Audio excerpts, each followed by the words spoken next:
Hello students, I am Dr. Vinod Kamble. In this video, we are going to see the second question related to physical distribution और ये question है types of channels of distribution. Basically ये question को हम लोग दो videos में divide करेंगे बिकॉज ये क्वेश्चन दो पार्ट्स में डिवाइडेड है, जिसमें पहले हम लोग पढ़ेंगे कि ट्रेडिशनल चैनल्स ऑफ डिस्ट्रीब्यूशन कौन से हैं और फिर नेक्स्ट वीडियो में हम लोग देखेंगे कंटेम्प्रेरी चैनल्स ऑफ डिस्ट्रीब्यूशन कौन से है। कंटेम्प्रेरी का मतलब क्या होता है? मॉडर्न। सो पहले हम लोग इस वीडियो में ट्रेडिशनल चैनल्स ऑफ डिस्ट्रीब्यूशन के बारे में पढ़ते हैं।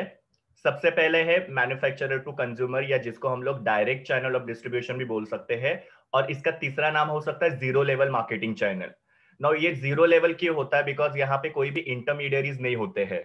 इंटरमीडियरीज मतलब यहाँ पे कोई एजेंट नहीं होते हैं, होलसेलर्स नहीं होते, रिटेलर्स नहीं होते हैं। डायरेक्ट ट्रांजैक्शन जो होता है वो मैन्युफैक्चरर और कंज्यूमर के बीच में होता है। मैन्युफैक्चरर जो होते हैं वो गुड्स को बनाते हैं और फाइनल कंज्यूमर्स को बेचते हैं। और बेसिकली ये चैनल ऑफ डिस्ट्रीब्यूशन कहाँ पे यूज किया जाता है? तो जो भी इंडस्ट्रियल प्रोडक्ट्स होते हैं, जैसे मशीन्स हो सकते हैं, रॉ मटेरियल हो सकता है, कंपोनेंट, टूल्स, इक्विपमेंट, ये सारे जो इंडस्ट्री में यूज होने वाले प्रोडक्ट्स होते हैं वहां पे ये चैनल ऑफ डिस्ट्रीब्यूशन यूज किया जाता है। अभी इंडस्ट्रियल प्रोडक्ट में ये चैनल क्यों यूज किया जाता है? बिकॉज इंडस्ट्रियल प्रोडक्ट में कैसे होता है कि नंबर ऑफ बायर जो होते हैं वो कम होते हैं और वो बायर्स बहुत लार्ज क्वांटिटी में डिमांड प्लेस करते हैं। जैसे आपने देखा होगा कि आप अगर सपोज कोई रॉ मटेरियल प्रोड्यूस करते हो तो आपके पास कुछ बिजनेसमैन होंगे जो आपके पास से रॉ मटेरियल परचेस करते हैं, और वो बिजनेसमैन क्या करेंगे? लार्ज क्वांटिटी में आपके पास से गुड्स परचेस करते हैं। तो इसके लिए आप लोग क्या करते हो? डायरेक्टली डिस्ट्रीब्यूट करते हैं, और जब बहुत सारे कस्टमर्स होते हैं तो फिर बाद में होलसेलर, रिटेलर के थ्रू गुड्स बेचे जाते हैं। सो इंडस्ट्रियल प्रोडक्ट के केस में कंज्यूमर्स बहुत कम होने की वजह से, और वो कंज्यूमर्स लार्ज क्वांटिटी में ऑर्डर को प्लेस करते हैं, उसकी वजह से डायरेक्ट चैनल ऑफ डिस्ट्रीब्यूशन या जीरो लेवल मार्केटिंग चैनल को यूज किया जाता है, जहां पे कोई भी इंटरमीडियरी इन्वॉल्व होता नहीं है। Then second traditional channel of distribution is manufacturer to agent to wholesaler to retailer to consumer. ये सबसे लॉन्गेस्ट चैनल ऑफ डिस्ट्रीब्यूशन होता है। यहाँ पे बेसिकली क्या होता है कि अगर सपोज कोई भी मैन्युफैक्चरर अलग अलग रीजन में या अलग अलग कंट्रीज में अपने गुड्स को बेचते हैं, तो वो क्या करते हैं? हर एक रीजन में या हर एक कंट्री में अपने एजेंट्स को अपॉइंट करते हैं। जैसे कि सपोज यहाँ पे कोई मैन्युफैक्चरर है जो north America, south America, Europe, Asia, Australia, सब जगह पे अपने गुड्स को डिस्ट्रीब्यूट करते हैं, तो वो क्या करेंगे? सब जगह पे एजेंट्स को अपॉइंट करेंगे। या इवन इंडिया की अगर हम लोग बात करते हैं तो दिल्ली में भी गुड्स को डिस्ट्रीब्यूट किया जाता है, फिर गुजरात में, राजस्थान में, फिर साउथ में आंध्र प्रदेश, केरला, तमिलनाडु, सब जगह पे मैन्युफैक्चरर जो अपने गुड्स को डिस्ट्रीब्यूट करते हैं, तो वो खुद डिस्ट्रीब्यूट नहीं कर पाते, तो वो लोग वहां पे एजेंट्स को अपॉइंट करते हैं। और ये एजेंट का काम क्या होता है कि उनके टेरिटरी में या उनके एरिया में जो भी होलसेलर्स होते हैं उनको गुड्स सप्लाई करने का, और फिर होलसेलर रिटेलर्स को सप्लाई करते हैं और रिटेलर के थ्रू वो कंज्यूमर्स को डिस्ट्रीब्यूट किया जाता है। तो इस तरीके से जब मल्टीपल रीजन में या मल्टीपल टेरिटरीज, टेरिटरी मतलब एरियाज में जब गुड्स को बेचा जाता है या डिस्ट्रीब्यूट किया जाता है, तो उस केस में हर एक एरिया के लिए एजेंट अपॉइंट किया जाता है, और वो एजेंट का फिर काम होता है कि अपने अपने एरिया के जो होलसेलर है उनको गुड्स सप्लाई करने का, फिर होलसेलर से रिटेलर और रिटेलर से फिर कंज्यूमर के पास ये गुड्स चले जाते हैं।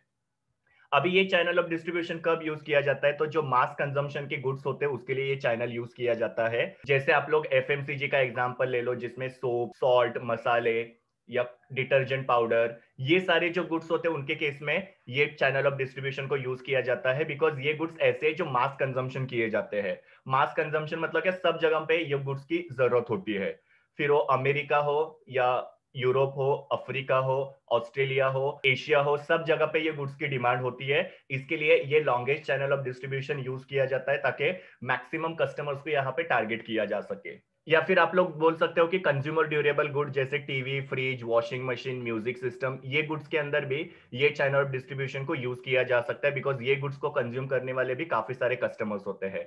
सो बहुत सारे कस्टमर्स को यहाँ पे कैप्चर करना होता है या टारगेट करना होता है, इसके लिए ये longest channel of distribution use किया जाता है गुड्स को डिस्ट्रीब्यूट करने के लिए। सो जो भी मास कंजम्पशन गुड्स है वहां पे मैन्युफैक्चरर्स क्या करते हैं? ये चैनल ऑफ डिस्ट्रीब्यूशन को यूज करते हैं। Then third channel of distribution is manufacturer, agent, retailer to consumer. इस चैनल ऑफ डिस्ट्रीब्यूशन में होलसेलर्स नहीं होते हैं। होलसेलर का सारा जो काम होता है वो एजेंट्स ही यहाँ पे करते हैं। तो मैन्युफैक्चरर गुड्स बना के एजेंट को देते हैं, फिर एजेंट वो गुड्स को रिटेलर को सप्लाई करते हैं और रिटेलर के थ्रू वो बायर्स को बेचा जाता है। ये चैनल जो होता है कंज्यूमर ड्यूरेबल गुड्स, जैसे कि refrigerator, television set, music system, washing machine, mobile phone, ये सब में ये चैनल ऑफ डिस्ट्रीब्यूशन को यूज किया जाता है, जहां पे जो भी मैन्युफैक्चरर्स होते हैं ये इलेक्ट्रॉनिक गुड्स का या कंज्यूमर ड्यूरेबल गुड्स का, वो क्या करते हैं, गुड्स को एजेंट को दे देते हैं और एजेंट फिर वो रिटेलर के थ्रू कंज्यूमर्स को बेचते हैं। सो इस तरीके से कंज्यूमर ड्यूरेबल गुड्स के लिए ये particular channel of distribution use किया जा सकता है। Next is manufacturer, wholesaler, retailer to consumer. ये कॉमन चैनल ऑफ डिस्ट्रीब्यूशन होता है जिसके बारे में हम सब लोग सुनते हैं। यहाँ पे क्या होता है कि जो भी मैन्युफैक्चरर होते हैं गुड्स होलसेलर को देते हैं, होलसेलर रिटेलर को, और रिटेलर फिर वो गुड्स को फाइनल कंज्यूमर्स तक पहुंचाते हैं। ये channel of distribution again consumer good जैसे कि सोप हो सकते हैं, कॉस्मेटिक हो सकते हैं, या टेक्सटाइल मतलब कपड़े वगैरह हो सकते हैं। सो जो भी एफएमसीजी गुड्स है या क्लोथ के रिलेटेड गुड्स है, ये सारे जो कंज्यूमर गुड्स है उसके लिए चैनल ऑफ डिस्ट्रीब्यूशन यूज किया जाता है, जहां पे क्या होगा कि मैन्युफैक्चरर गुड्स बना के होलसेलर को देगा, फिर होलसेलर जो है वो उसको रिटेलर को बेचेंगे और रिटेलर फिर वो कंज्यूमर्स को डिस्ट्रीब्यूट करेंगे। तो इस तरीके से कंज्यूमर गुड्स के लिए ये चैनल ऑफ डिस्ट्रीब्यूशन यूज किया जाता है। बहुत ही कॉमनली ये चैनल ऑफ डिस्ट्रीब्यूशन ज्यादातर यूज किया जाता है। Next one is manufacturer, wholesaler to consumer. यहाँ पे रिटेलर्स नहीं होते हैं और ये चैनल ऑफ डिस्ट्रीब्यूशन जो होता है बहुत ही रेयरली यूज होता है। कब यूज होता है ये चैनल ऑफ डिस्ट्रीब्यूशन? जब कंज्यूमर्स पर्टिकुलर गुड जो है वो लार्ज क्वांटिटी में परचेस करते हैं, तो उस केस में ये चैनल ऑफ डिस्ट्रीब्यूशन को यूज किया जाता है। सो बेसिकली हम लोग देखते हैं कि जो भी कंस्ट्रक्शन मटेरियल होता है, जैसे सीमेंट है, टाइल्स है, या ब्रिक जिसको ईट हम लोग बोलते हैं, रेती वगैरह होती है, तो उस केस में ये चैनल ऑफ डिस्ट्रीब्यूशन यूज किया जाता है। बिकॉज आपको पता है कि जब भी हम लोग as a consumer construction material purchase करते हैं तो लार्ज क्वांटिटी में परचेस करते हैं। जैसे ईट परचेस करते हैं तो लार्ज क्वांटिटी में परचेस करेंगे, सीमेंट हम लोग लार्ज क्वांटिटी में परचेस करेंगे, या टाइल्स वगैरह लार्ज क्वांटिटी में परचेस करेंगे। तो इसकी वजह से यहाँ पे रिटेलर्स नहीं होते हैं। बहुत ही रेयरली ऐसा होता है कि हम लोग स्मॉल क्वांटिटी में सीमेंट, टाइल्स या ईट वगैरह परचेस करेंगे, बट अदरवाइज हम लोग क्या करते हैं, ये लार्ज क्वांटिटी में ही परचेस करते हैं। इसके लिए मैन्युफैक्चरर जो होते हैं होलसेलर को गुड सप्लाई करते हैं और होलसेलर कंज्यूमर्स को सप्लाई करते हैं। Then next one is manufacturer, retailer to consumer. यहाँ पे होलसेलर्स नहीं होते हैं, जहां पे मैन्युफैक्चरर डायरेक्टली गुड जो रिटेलर को देते हैं और रिटेलर फिर वो कंज्यूमर्स को बेचते हैं। यहाँ से होलसेलर को एलिमिनेट किया जाता है। ये चैनल ऑफ डिस्ट्रीब्यूशन जो कोऑपरेटिव स्टोर्स होते हैं, डिपार्टमेंटल स्टोर्स वगैरह होते हैं, या मल्टीपल चैनल स्टोर्स होते हैं, वो लोग यूज करते हैं, जहां पे ये लोग क्या करते हैं, डायरेक्टली मैन्युफैक्चरर से गुड्स लेके कंज्यूमर्स को बेचते हैं।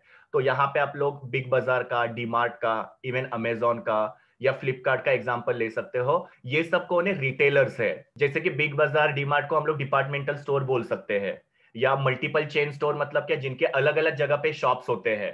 तो वो लोग क्या करते हैं, मैन्युफैक्चरर से गुड्स लेके अलग अलग अपने शॉप्स के अंदर गुड्स को कंज्यूमर्स तक पहुंचाते हैं। या कोऑपरेटिव स्टोर्स वगैरह आप लोग देखते हो, सहकारी भंडार जो होते हैं, वहां पे भी क्या किया जाता है, मैन्युफैक्चरर से गुड्स को परचेस करके कंज्यूमर को बेचा जाता है।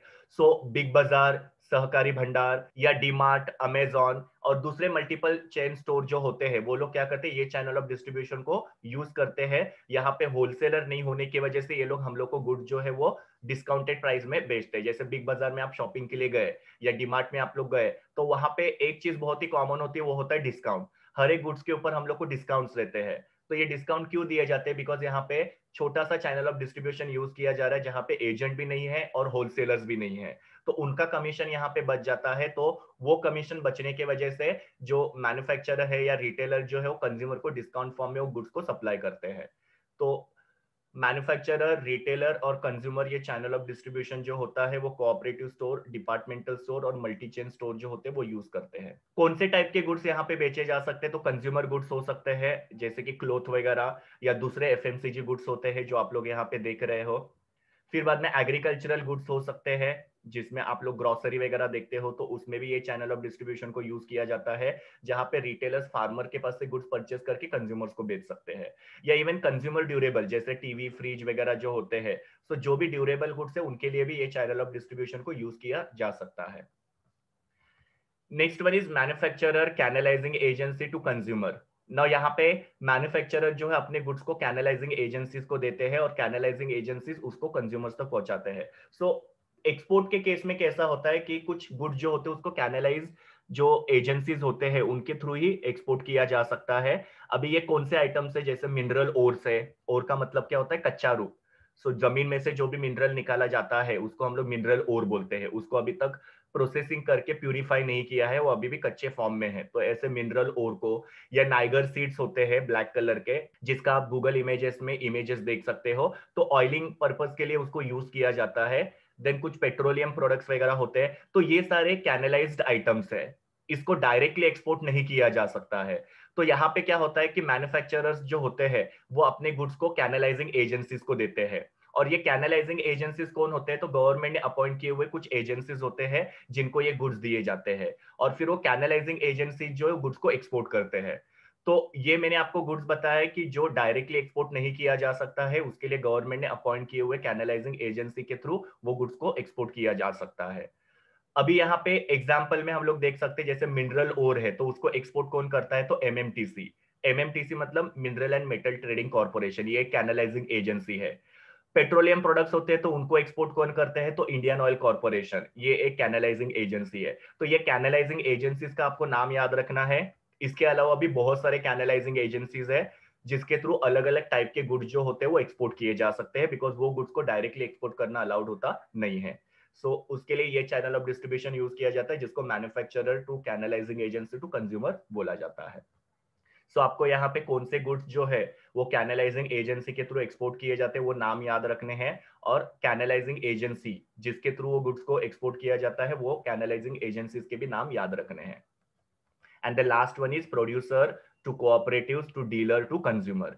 यहाँ पे क्या होता है कि जो भी मैन्युफैक्चरर होते हैं या प्रोड्यूसर्स होते हैं वो गुड्स बना के अपने कोऑपरेटिव सोसाइटी में देते हैं। कोऑपरेटिव सोसाइटी जो होती है वो डीलर्स को डिस्ट्रीब्यूट करते हैं, और डीलर जो कंज्यूमर तक पहुंचाते हैं गुड्स को। सो बेसिकली ये जो चैनल ऑफ डिस्ट्रीब्यूशन होता है वो एग्रीकल्चर और डेयरी प्रोडक्ट के केस में यूज किया जाता है, जहां पे क्या होता है कि ये जो फार्मर्स होते हैं वो गुड्स को बनाते हैं और अपने कोऑपरेटिव सोसाइटीज को देते हैं। फिर कोऑपरेटिव सोसाइटी की यहाँ पे रिस्पॉन्सिबिलिटी होती है कि वो गुड्स को डीलर तक पहुंचाने का, और डीलर के थ्रू कंज्यूमर्स तक वो गुड्स पहुंचाए जाते हैं। या इवन जो डेयरी प्रोडक्ट्स मैन्युफैक्चरर्स होते हैं वो लोग भी सेम करते हैं कि उनकी भी कोऑपरेटिव सोसाइटीज होती है जिनको वो गुड्स बेचते हैं, और फिर बाद में वो गुड जो होते हैं डीलर के पास से कंज्यूमर्स तक पहुंचते हैं। तो यहाँ पे हम लोग अमूल का एग्जाम्पल देख सकते हैं कि जो भी डेयरी प्रोडक्ट्स बनाने वाले प्रोड्यूसर्स होते हैं वो अपने गुड्स को अमूल को देते हैं।